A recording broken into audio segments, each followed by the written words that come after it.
Remercier Isabelle, puisque c'est moi qui sais, puisque le film montre combien de travail elle a mis pour faire ce film. Ce n'est qu'une portion qu'on vit ici. Et elle était 2 fois à Lvov, elle était 2 fois en Israël. Elle a réussi à aboutir au document fait par les soldats allemands de la photographie originale. Et c'est un travail très sérieux, ce film. Je ne parle pas de la technique, puisque je pouvais comparer comment Isabella faisait des photos et comment les autres on avait des photos. Encore une fois, et encore une fois, et encore une fois. Merci Isabelle. Et maintenant, quelque chose de plus général. Quand la guerre mondiale était finie, j'avais 15 ans, c'était un grand espoir que le monde sera meilleur.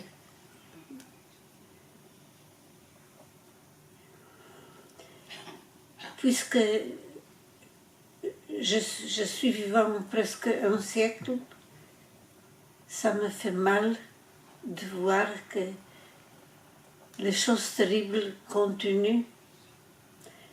Alors, l'Holocauste, c'était génocide pendant très intensif, pendant un temps très court, mais nous voyons comme le génocide continue tout le temps. Et ça me fait mal. Et ma dette aux Polonais qui m'ont aussi sauvé, je dois le rendre vers l'autre gens qui souffrent.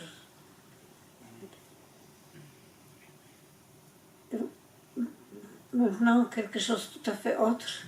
Je suis très, très émue de cette soirée. Et je suis très reconnaissante à Livia, qui travaillait plusieurs années avec mes textes.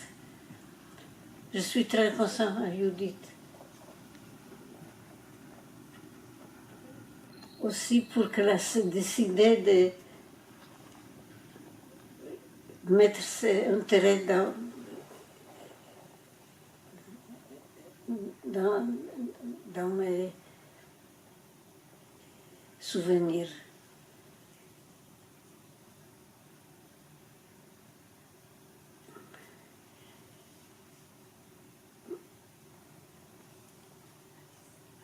Isabelle a réussi de toucher différentes périodes de ma vie et de l'exprimer.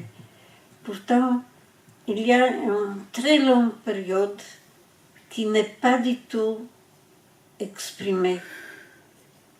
Et ça qui me fait très émue, qu'aujourd'hui dans cette salle, je rencontre les gens de différentes périodes de ma vie, et même des périodes sur lesquelles je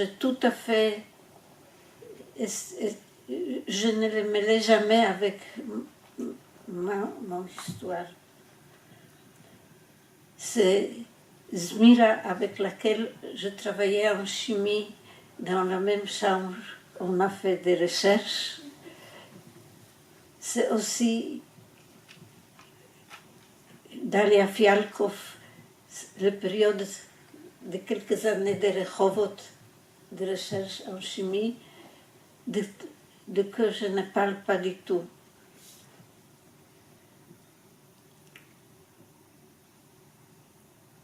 Et voilà.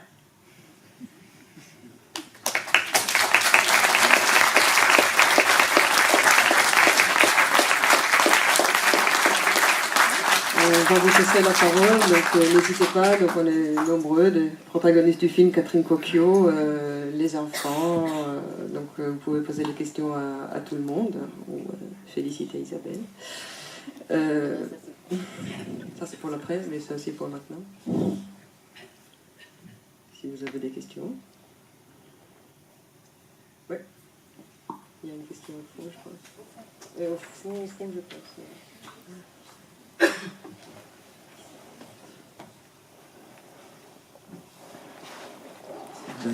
Ma question va être très courte. Bravo, félicitations à Janina et à vous trois pour ce travail vraiment exceptionnel.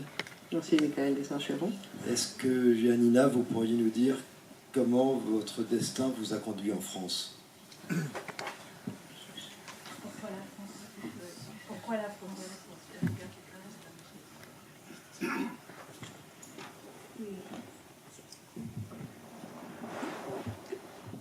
La réponse est liée avec Michel Borowicz. Et ça peut-être peut aussi expliquer pourquoi 70 ans, on n'a pas parlé de mes souvenirs. C'est Borowicz qui demandait que j'écris ces souvenirs encore pendant la guerre. Tout de suite après que j'avais quitté Camp Janovska. Le cahier était gardé, il était publié en 1946. Pourtant, en Pologne, le régime était pro-soviétique. C'est à cause de cela que Borowicz lui-même, il a évité des parties qui parlaient quand mon père était emprisonné chez les Russes. Ce qui manque dans l'original polonais. Et à un certain moment, Borowicz, qui aussi immédiatement après la guerre a contribué pour former la commission historique juive en Pologne, en 1947, il a quitté la Pologne. Il est parti en France et il demandait de lui donner asile. Pourtant, il pouvait un peu plus tard, d'une manière tout à fait légale, quitter la Pologne. Et c'était une des raisons qu'on ne voulait pas de parler de lui. Et mes souvenirs, c'est pour Borowicz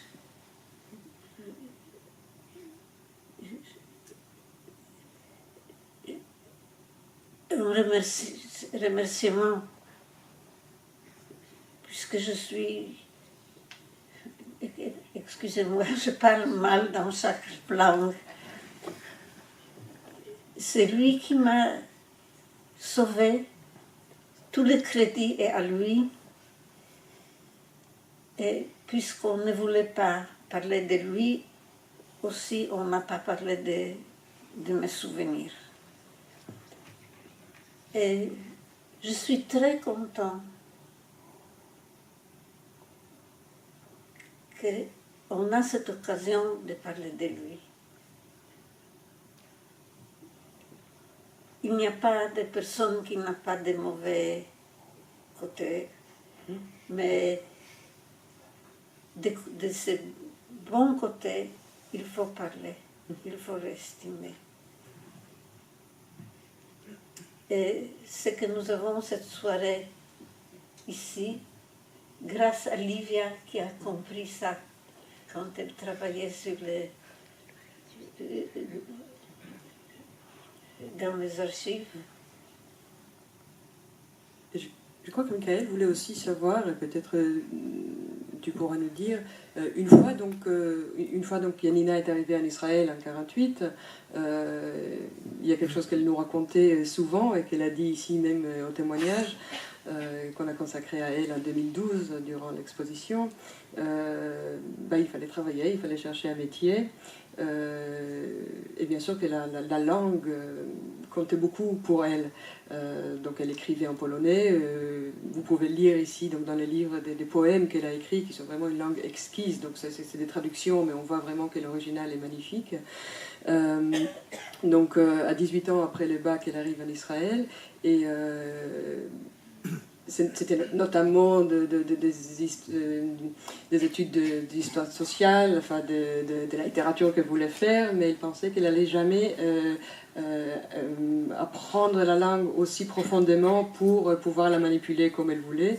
Donc elle s'est virée vers la chimie. Donc elle est devenue une grande professeure de chimie elle a publié des livres. Ça a été plus facile pour elle d'écrire des livres scientifiques en hébreu. Et puis après, donc sa carrière de chimiste l'a amenée aussi en Europe. Donc elle a travaillé donc après en France, elle a travaillé aussi en Allemagne et ce qui est très, n'est-ce pas? Et à Londres, je pense aussi, à Londres. Donc les enfants sont nés en France. C'est les deux familles de Yanina ont grandi une partie de leur vie en France et puis ils sont restés en France. Ils peuvent nous dire aussi un mot sur cette période. Et une dernière chose par rapport à l'Allemagne, c'est donc Yanina, après, une fois, elle s'arrête jamais. Donc ça, c'est quelque chose qui relie beaucoup Isabelle et Yanina. Les deux, le plus la tâche est difficile, le plus celle-ci est-elle. Donc Yanina, une fois, sa carrière... elle a pris la retraite, elle a décidé de partir aussi dans les archives en Allemagne, à Munich, là où elle a travaillé aussi avant, et de chercher et de faire des études sur le mouvement de la Rose Blanche, donc des étudiants et donc des résistants qui manifestaient contre donc, le régime pour essayer de voir justement quand que même donc, en Allemagne cela existait. Ça a été 10 ans de travail avec des sources. Elle n'est pas historienne, elle a manipulé quand même des sources et elle a écrit un livre, malheureusement je ne l'ai pas avec moi, c'est un livre à peu près de cette taille-là, donc c'est le seul livre en hébreu qui existe vraiment sur le mouvement de la Rose Blanche. Donc voilà, c'est dire les énergies de cette petite dame.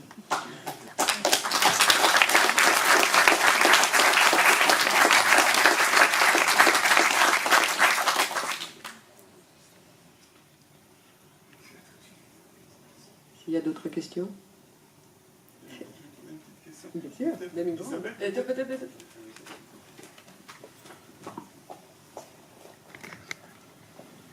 Isabelle, j'ai énormément aimé le film. Tu as dit tout au début que tu avais une certaine idée au départ, et puis que ma mère a tiré vers certaines directions. Tu peux dire quelques mots sur l'évolution des idées ou comment c'est passé que tu arrivais. C'était quoi ton point de départ et comment tu es arrivé jusque-là? C'est vrai que moi, quand j'ai reçu cette histoire grâce au petit film qui avait été fait en Ukraine, j'ai découvert, j'ai trouvé ça incroyable, le destin de Yanina, le fait que ce livre ne soit pas connu. Immédiatement, on a envie de le rapprocher à Anne Frank. Et cette différence entre Anne Frank si connue et Yanina, dont j'avais pas entendu parler, ni même par toi, qui faisait partie de ma famille, fait que ma première réaction, c'était d'essayer de comprendre pourquoi cette transmission, quelque part, n'avait pas eu lieu. Et je me souviens d'avoir filmé chez vous, qui était là aussi, Raphaël, Bati évidemment, Ève et Diane. Et c'était très drôle parce que je me souviendrai toute ma vie de Yanina qui dit « Ce ne m'intéresse pas que tu parles de la transmission, ce n'est pas ça le sujet. » Et donc voilà, Yanina étant ce qu'elle est, et étant une femme tellement extraordinaire, je me suis rendu compte qu'il y avait plus à dire que juste la transmission. j'avais pas envie de faire un film non plus simpliste. Je sais à quel point c'est délicat, dangereux et idiot de faire des raccourcis que Yanina ne fait pas elle-même, par ailleurs, et que c'est extrêmement délicat de mélanger en quelque sorte la Shoah et la situation des Palestiniens. Donc j'ai vite compris que de toutes les façons, je ne pourrais pas faire un film avec Yanina si je ne parlais pas de ça. Et ça a été un long processus pour essayer de comprendre comment essayer de dire les choses intelligemment pour qu'elles puissent être entendues. Et entendues à travers la voix de Yanina qui mérite tellement qu'on l'écoute. Mais qui refuse de parler, Yanina. Je crois que dans ma vie de réalisatrice, j'ai eu la chance de travailler pour un grand projet d'Yann Arthus Bertrand qui s'appelait 6 milliards d'autres. J'ai fait des centaines d'interviews dans plein de pays. Je n'ai jamais interviewé quelqu'un de plus compliqué à interviewer que Yanina Echelazi, ici présente.